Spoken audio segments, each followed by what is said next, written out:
بسم اللہ الرحمن الرحیم۔ تمام تعریفیں اللہ کے لیے ہے، وہی نیک لوگوں کا ولی ہے۔ میں گواہی دیتا ہوں کہ اللہ کے سوا کوئی معبود برحق نہیں، وہ یکتا ہے، اس کا کوئی شریک نہیں۔ اور میں گواہی دیتا ہوں کہ ہمارے نبی حضرت محمد صلی اللہ علیہ وآلہ وسلم اللہ کے بندے اور اس کے رسول ہیں۔ یا اللہ ان پر اور ان کے تمام صحابہ کرام پر رحمتیں اور برکتیں نازل فرما۔ میرے پیارے بھائیو، اسلام ایسا مذہب ہے جو مکمل ضابطہ حیات ہے، اور اللہ تعالیٰ نے اسلامی شریعت میں حدود کا تعین فرمایا ہے۔ اس لیے اسلام میں جائز و ناجائز، حلال و حرام کی تمیز بہت ضروری ہے۔ اس لیے چاہیے اگر کسی چیز میں ذرا برابر بھی شبہ ہو تو اس کے بارے میں علماء اور مفتی حضرات سے پوچھ لیا جائے، اور جب تک ذہن کلیئر نہ ہو جائے ایسی چیزوں کو کھانے سے اجتناب کیا جائے۔ اکثر لوگوں کے ذہن میں سوال ہوتا ہے کہ جانور کے کپورے کھانا درست ہے یا نہیں۔ آج کی اس ویڈیو میں ہم آپ کو اس کے بارے میں مکمل تفصیل سے بتائیں گے کہ آیا اسلامی تعلیمات کی روشنی میں کپورے کھانا جائز ہے یا ناجائز۔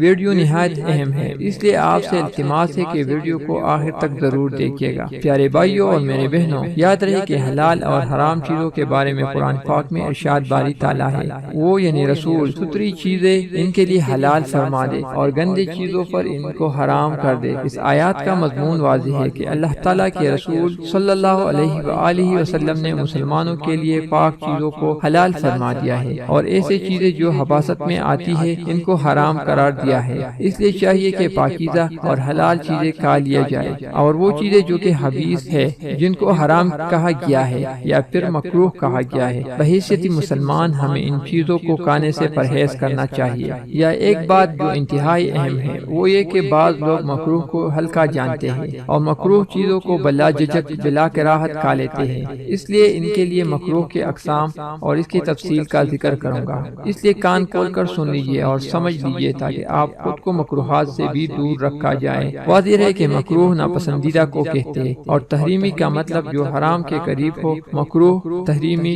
شرعاً ناپسندیدہ کام ہے جو حرام کے قریب ہو، اور اس کو کرنے والا اللہ اور اس کے رسول صلی اللہ علیہ وسلم کے غصے اور ناراضگی کا مستحق ہوتا ہے۔ یاد رہے کہ مکروہ تحریمی اگرچہ حکم کے اعتبار سے حرام سے کم درجہ رکھتا ہے، لیکن مکروہ تنزیہی کے مقابلے میں آرام سے زیادہ قریب ہے۔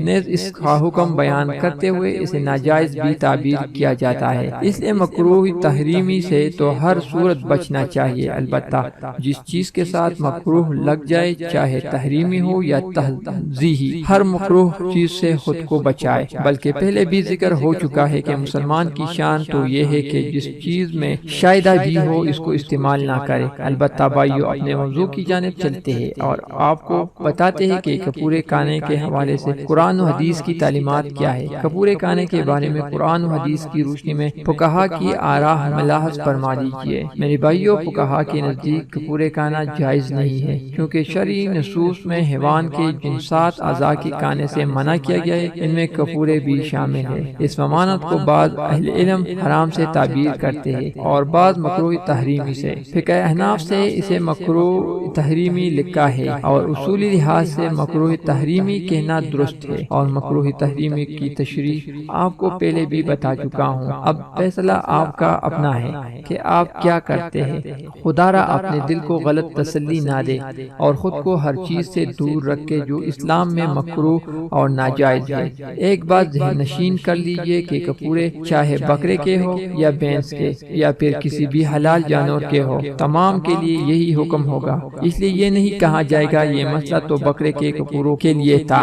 بھائیو، یاد رہے کہ کپورے اس لیے ناجائز ہے کیونکہ یہ حلال جانور میں موجود ان 7 چیزوں میں شامل ہے جو مکروہ تحریمی ہے۔ وہ 7 چیزیں یہ ہے: بہتا ہوا خون، غدود، مثانہ، پتہ، مادہ کی پیشابگاہ، کپورے۔ پیارے بھائیو، جیسا کہ پہلے ذکر ہو چکا ہے کہ حلال و حرام چیزوں کے بارے میں قرآن پاک کے سورہ اعراف آیات نمبر 157 میں واضح ارشاد باری تعالیٰ ہے کہ وہ رسول ستری چیزیں ان کے لیے حلال فرماتے اور گندی چیزوں کو ان پر حرام کرتے۔ اور اس آیت کی تفسیر میں یہی حدیث بیان ہوئی ہے کہ مجاہد رضی اللہ تعالیٰ عنہ سے روایت ہے کہ رسول اللہ صلی اللہ علیہ وآلہ وسلم نے بکرے کی یہ اجزاء مکروہ قرار دیے ہیں: اعلی تناسل، حصیے، اگلے پیشابگاہ، گلٹی، فتہ، مثانہ، خون۔ میرے بھائیوں، کراہت سے مراد کراہت تحریمی ہے۔ دلیل یہ ہے کہ حضور صلی اللہ علیہ وآلہ وسلم وسلم نے خون کے ساتھ باقی چیزیں جمع فرمائی اور بہتا ہوا خون تو حرام ہے، لہذا یہ بھی حرام ہے۔ امام ابو حنیفہ رحمۃ اللہ علیہ سے مروی ہے کہ خون حرام ہے اور اس میں 6 چیزوں کو مکروہ سمجھتا ہوں، اس لیے کہ حرام مطلق وہ ہے جس کی حرمت یعنی حرام ہونا دلیل قطعی سے ثابت ہو، اور بہتے خون کا حرام ہونا تو دلیل قطعی سے ثابت ہے، اور وہ قرآن کریم کی نصر مفسر ہے، جیسا کہ اللہ تعالیٰ نے سورۃ الانعام میں فرمایا، جس کا ترجمہ ہے: اے نبی اکرم صلی اللہ علیہ وآلہ وسلم، آپ فرمائے میں نہیں پاتا اس میں جو میری طرف دی ہوئی جس کانے والے پر کوئی کانا حرام ہے مگر یہ کہ مردار یا رگوں کا بہتا ہوں یا خنزیر کا گوشت، یہ نجس یعنی حرام ہے۔ سورۃ الانعام آیات نمبر 145۔